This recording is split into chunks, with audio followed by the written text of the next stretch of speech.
যেভাবে আমেরিকাকে নাকানি চুবানি খাওয়ালো ইরান, এয়ারক্রাফট ক্যারিয়ারের সাথে থাকা একটি ছোট্ট যুদ্ধজাহাজের ডেক থেকে হঠাৎ করে একটি টমাহক ক্রুজ মিসাইল ছুটে বের হলো এবং দ্রুত দক্ষিণ দিকে এগিয়ে যেতে শুরু করলো। কয়েক সেকেন্ডের মধ্যে মিসাইলটির বুস্টার আলাদা হয়ে যায়। এরপর একটি বড় টার্বোফ্যান ইঞ্জিন চালু হয়ে মিসাইলটিকে সমুদ্র পৃষ্ঠ থেকে মাত্র 50 ফুট উচ্চতায় নামিয়ে আনে। ঠিক 4 সেকেন্ড পরে আরেকটি লঞ্চার থেকে আরেকটি মিসাইল ছোড়া হলো, তারপর আবার ছোড়া হলো, তারপর আবার। মাত্র 90 সেকেন্ডের মধ্যে 8টি মিসাইল ইতিমধ্যে লক্ষ্যবস্তুর দিকে ছুটে গেছে। প্রায় 300 মিটার দূরে অবস্থান করা আরও দুটি যুদ্ধজাহাজ থেকেও একইভাবে মিসাইল নিক্ষেপ শুরু হয়ে গেছে। এখন মোট 25টি টমাহক মিসাইল সমুদ্রের ঢেউয়ের খুব কাছ দিয়ে উড়ে বেড়াচ্ছে। এই মিসাইলগুলো সমুদ্রের পানির একেবারে গা ঘেঁষে চলতে থাকে। এমন পথ বেছে নেওয়া হয়েছে যাতে ইরানের উপকূলীয় নজরদারি রাডারের যেসব ফাঁকফোকর রয়েছে সেগুলো ব্যবহার করে সহজে ভেতরে প্রবেশ করা যায়। দক্ষিণ উপকূলে থাকা নৌঘাটিতে পৌঁছাতে তাদের সময় লাগবে মাত্র 40 মিনিট। এদিকে ইরানের চাবাহার নৌঘাটি থেকে পুরো অঞ্চলের ওপরে নজরদারি করা হয়। টমাহক মিসাইল খুব দ্রুত গতির না হলেও অত্যন্ত কৌশলী একটি অস্ত্র।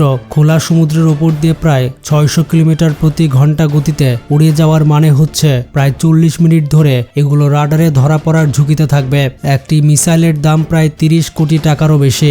যদি কোনোভাবে এগুলো রাডারে ধরা পড়ে যায় তাহলে শুধু মিশন ব্যর্থই হবে না, উল্টো কয়েক হাজার কোটি টাকার ক্ষতিও হতে পারে। আর এ কারণে রাডার কন্ট্রোল রুমকে ব্যস্ত রাখার জন্য আরেকটি পরিকল্পনা আগে থেকে করে রাখা হয়েছিল।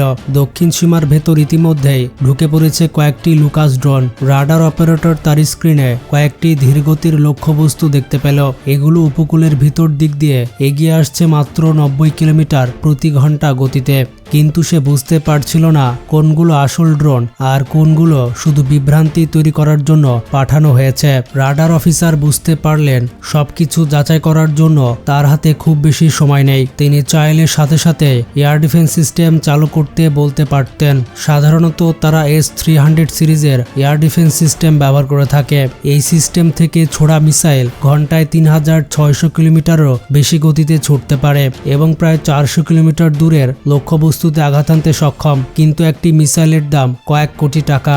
সামান্য একটি ড্রোন ধ্বংস করার জন্য এত ব্যয়বহুল মিসাইল ব্যবহার করা এক ধরনের বোকামি। তাই তিনি 3টি শাহেদ ড্রোন পাঠানোর সিদ্ধান্ত নিলেন। এই ড্রোনগুলো প্রায় 540 কিলোমিটার প্রতি ঘন্টা গতিতে উঠতে পারে এবং এগুলো তৈরি করতে খুবই কম খরচ হয়। এই ড্রোনগুলোর সবচেয়ে বিশেষ বৈশিষ্ট্য হলো এগুলো চলতে চলতেই শত্রুর গতিপথ অনুসরণ করতে পারে।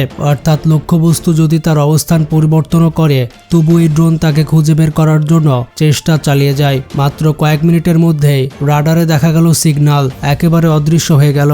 এদিকে সমুদ্রে থাকা যুদ্ধজাহাজে অবস্থান করা আমেরিকার নাবিকরা পুরো বিষয়টি দেখে কিছুটা অবাক হয়ে গেল। এত দ্রুত কিভাবে এতগুলো ড্রোনকে থামানো সম্ভব হলো এটা তারা বুঝতেই পারছিল না।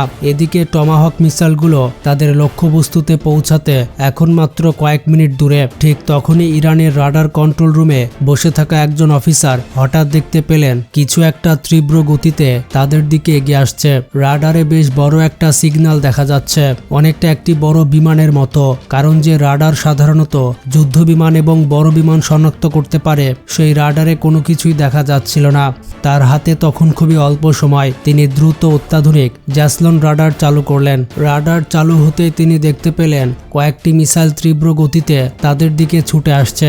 এক মুহূর্ত সময় নষ্ট না করে তিনি এয়ার ডিফেন্স সিস্টেম সক্রিয় করলেন। এই সিস্টেমের মিসাইল 200 থেকে 300 কিলোমিটার দূরের লক্ষ্যবস্তুতে সফলভাবে আঘাত আনতে পারে। একসাথে 90টিরও বেশি প্রতিরক্ষা মিসাইল আকাশের দিকে ছুটে গেল। কিন্তু কিছুটা দেরি হয়ে যাওয়ায় সবগুলো টমাহক মিসাইলকে থামানো সম্ভব হলেও একটি মিসাইল এসে সরাসরি ঘাঁটিতে আঘাত হানল। পরিস্থিতি তখন আর শুধু রাডার কন্ট্রোল রুমের মধ্যে সীমাবদ্ধ নেই, সাথে সাথেই পুরো এয়ারবেস জুড়ে সর্বোচ্চ সতর্কতা জারি করা হলো। রাডার কন্ট্রোল রুমে থাকা একটি বিশেষ টিম দ্রুত বিশ্লেষণ করে বের করলো টমাহক মিসাইলগুলো কোথা থেকে ছোড়া হয়েছে। মাত্র কয়েক মিনিটের মধ্যেই সেই অবস্থান নির্ধারণ করা হলো। এরপর সঙ্গে সঙ্গে একটি খাইবার মিসাইল ছোড়া হলো সেই দিকে। এই মিসাইল দেখতে অনেকটা বিশাল রকেটের মতো। এটি প্রায় 12,000 কিলোমিটার প্রতি ঘন্টা গতিতে চলতে পারে। সাধারণ এয়ার ডিফেন্স সিস্টেম দিয়ে এই ধরনের মিসাইল থামানো প্রায় অসম্ভব। এছাড়াও এটি একটানা 2000 কিলোমিটারের বেশি দূরত্ব অতিক্রম করে নির্ভুলভাবে লক্ষ্যবস্তুতে আঘাত আনতে সক্ষম। কয়েক মিনিটের মধ্যেই সমুদ্রে অবস্থান করা সেই ছোট যুদ্ধ জাহাজটি পানিতে ডুবে গেল। এই পুরো ঘটনাকে ঘিরে আন্তর্জাতিক গণমাধ্যমে ব্যাপক আলোচনা শুরু হয়েছে। ইরানের পক্ষ থেকে বলা হয়েছে তাদের দেশ এবং সার্বভৌমত্বের দিকে কেউ হাত বাড়ালে তার কঠোর জবাব দেওয়া হবে। আর আন্তর্জাতিক বিশ্লেষকরা বলছেন মধ্যপ্রাচ্যের এই উত্তেজনা যত দ্রুত সম্ভব শান্তিপূর্ণভাবে সমাধান করা উচিত, অন্যথায় এটি ধ্বংসাত্মক রূপ নিতে পারে।